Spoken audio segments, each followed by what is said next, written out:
बनकर हुजूर के आशिक कैसे हो सकते हो? बेनमाजी बनकर गौसे आजम के आशिक कैसे हो सकते हो? हम तो कादरी हैं। मैंने कहा अपना मुंह आईने में देखो, कौन से कादरी हो? सिर्फ कपड़ा पकड़ के किसी को कादरियत मिलती है? मेरे जुमले तल्ख हो तो माफ कर देना, लेकिन वो गौसे आजम शेख अब्दुल कादिर जिलानी जिनकी कादरियत पे नाश करते हो, गौसे पाक फरमाते हैं बेनमाजी मरे उसे मुसलमान के कब्रिस्तान में दफन मत करो। जो गौसे आजम बेनमाजी को मुसलमान के कब्रिस्तान में गवारा नहीं करते, कब्रिस्तान गौस पाक का नहीं है। तवज्जो है आपकी? कब्रिस्तान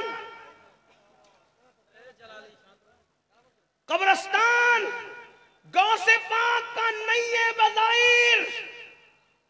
गौस पाक फरमाते बेनमाजी मरे उसे मुसलमान के कब्रिस्तान में दफन मत करो। तो जो गौसे पाक बेनमाजी को मुसलमानों के कब्रिस्तान में पसंद नहीं करते, वो गौसे पाक बेनमाजी को अपने सिलसिले में कैसे पसंद करते? गौस पाक के सिलसिले में गौस पाक की मर्जी से कोई दाखिल होगा तो मेरे भाइयों नमाज की तरफ आओ, और अगर नमाज नहीं पढ़ोगे तो फिर कौन से हिस्से में दाखिल किए जाओगे? मेरे आका सल्लल्लाहु अलैहि वसल्लम फरमाते हैं वो जहन्नम का हिस्सा जिससे जहन्नम भी एक दिन में 5 बार पनाह मांगता है, और वो जहन्नम का हिस्सा जिसके अंदर पहाड़ भी पिघल जाएंगे। मेरे भाइयों अपनी जवानी पे रहम करो, अपने हाल पे रहम करो। बताओ जिस जहन्नम के हिस्से में पहाड़ भी पिघल जाएंगे, जिस जहन्नम के हिस्से में पहाड़ भी पिघल जाएंगे, अपने जिस्म का क्या बनेगा?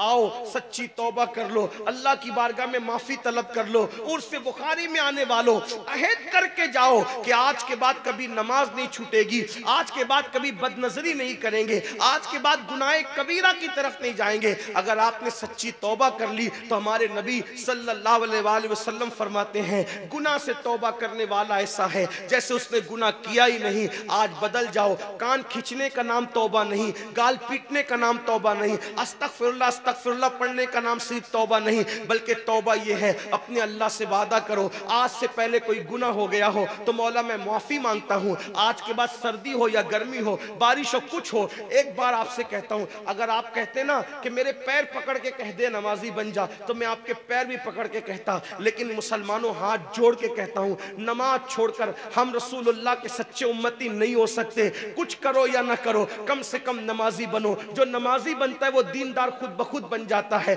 जो नमाजी बनता है धीरे धीरे वो अल्लाह के करीब हो जाता है। अरे सजदे में जाके देखो क्या है, रोजी का मसला ना हल हो तो कहना, रिस्क का मसला हल ना हो तो कहना, मसाइल का मसला हल ना हो तो कहना। याद रखना मेरे भाई, जिस सजदे में खुदा मिलता है उस सजदे में क्या नहीं मिल सकता, लेकिन सजदा करके देखो। लेकिन एक आखिरी बात कहते हुए जाऊं, याद रखना नमाज पढ़ना तो ऐसे के पीछे पढ़ना जिसका सर काबे के सामने झुकता हो और दिल मकीने गुंबदे खजरा के सामने झुकता हो। किसी गद्दारे नबी के सामने उसके पीछे नमाज न पढ़ना। इमाम उसको बनाओ, इमाम उसको बनाओ जो इमामुल अंबिया का अदब करता हो और जिसका अकीदा ये हो उन्हें जाना, उन्हें माना, न रखा गैर से काम। लिल्लाहिल हम्द, मैं दुनिया से मुसलमान गया।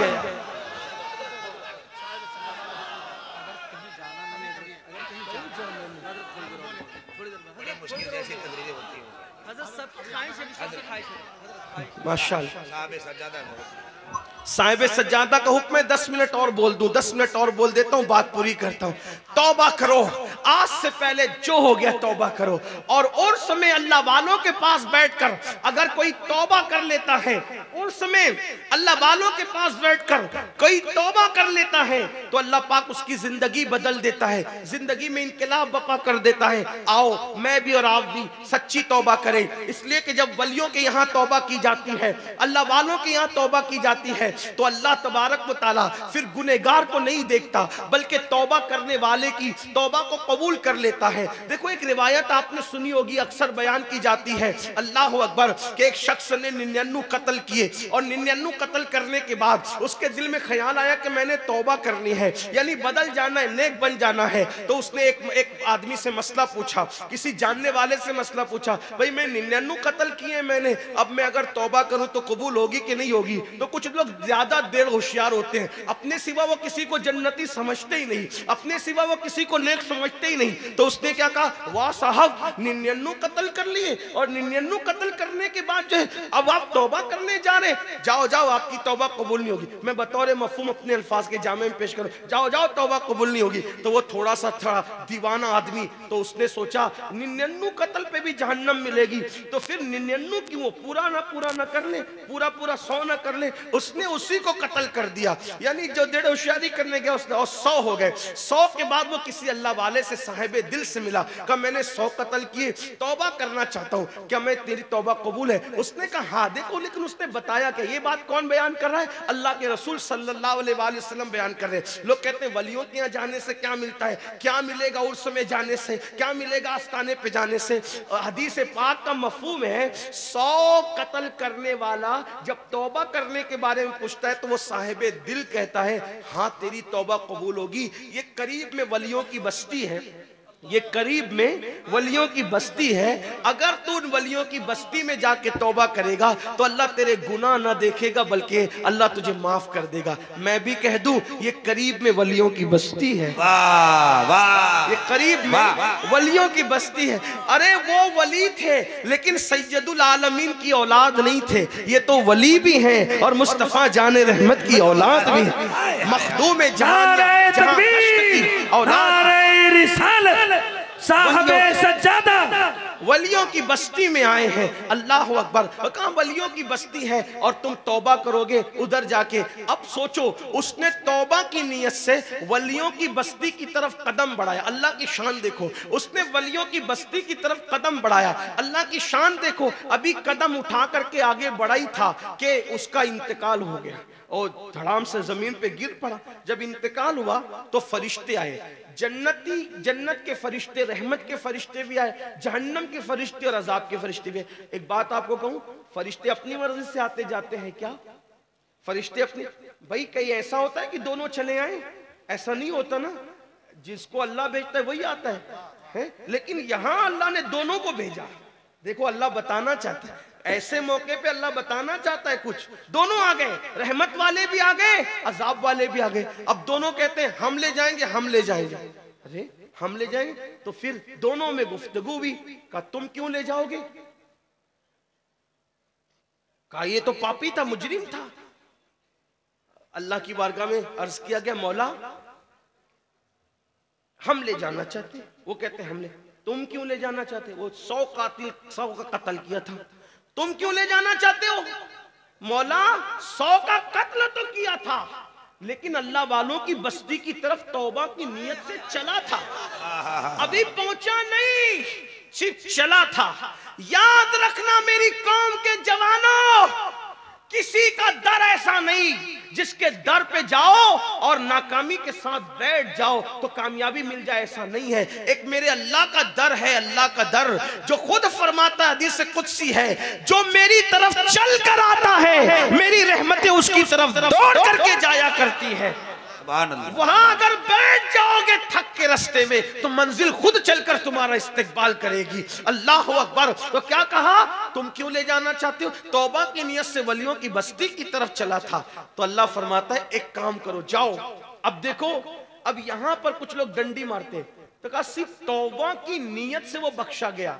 मैंने कहा तौबा की नियत का मैं तो मुनकिर ही नहीं हूं, उसी उन्वान से बयान कर रहा हूं, लेकिन बख्शिश जो हुई वो तौबा की नीयत पर नहीं हुई, बख्शिश किसी और वजह से। आपकी तवज्जो चाहता हूं। हाँ, तौबा की नियत का तो इनकार ही नहीं है, लेकिन बख्शिश क्यों हुई? भाई बख्शिश इस पे हो जाती, किस पे हो जाती? भाई तौबा की नियत से चला, अल्लाह कह देता मैंने माफ कर दिया, नियत से चला माफ कर दिया। लेकिन अल्लाह ने ये नहीं कहा, हदीस उठा कर देखे क्या कहा, इसके लाश से लेकर, इसकी लाश से लेकर इसके घर तक का फासला नापा जाए और इसकी लाश से लेकर वलियों के चौखट को नापा जाए, उनकी बस्ती को नापा जाए। अगर ये अपने घर के करीब हुआ तो जहन्नम में जाएगा, और ये वलियों की बस्ती के करीब हुआ तो जन्नत में जाएगा। फिर हुआ क्या, जब नापने के लिए चले तो अल्लाह ने जमीन को हुक्म दिया, जमीन सिमट जा और इसको वलियों के करीब कर दे, और जमीन सिमट गई और उसका लाशा वलियों के करीब हुआ तो उसको फिर जन्नत में दाखिल कर दिया गया। आप अंदाजा करें, सिर्फ बनी इस्राइल के औलिया के करीब होने की वजह से, लाशा करीब होने की वजह से 100 को कत्ल करने वाला जन्नत में जाता है। अगर हमारे दिल गौसो ख्वाजा के कदमों में धड़कते रहे तो इंशाअल्लाह दुनिया भी कामयाब है और आखिरत भी कामयाब है। अल्लाह के बंदो सच्ची तौबा करो, यहाँ भी निजात है, वहाँ भी निजात है। डर था कि इसियां की सजा अब होगी या रोजे जजा, दी उनकी रहमत ने सदा, ये भी नहीं वो भी नहीं। और आज जो ऐब किसी पर नहीं खुलने देते, कब वो चाहेंगे मेरी हश्र में रुसवाई हो। तो मुसलमानों सच्ची तौबा करो, गिड़गिड़ा लो, रो लो। उम्मुल मोमिनीन सैयदा आयशा सिद्दीका फरमाती है, मैंने अल्लाह के रसूल से पूछा, या रसूल अल्लाह, क्या आपका कोई गुनहगार उम्मती भी जन्नत में जाएगा? क्या आपका कोई पापी उम्मती भी जन्नत में जाएगा? हुजूर फरमाते हैं, हाँ ऐ आयशा, जो रात की तारीकी में, जो तन्हाइयों में अपने गुनाहों को याद करके रोता होगा, ऐसे गुनहगारों को अल्लाह कयामत के दिन बेहिसाब जन्नत अता फरमाएगा, उनसे हिसाब नहीं लिया जाएगा। इसलिए आइए अपने गुनाहों पे गिड़गिड़ाइए, रोइए, अपनी जिंदगी में इनकलाब बपा कीजिए।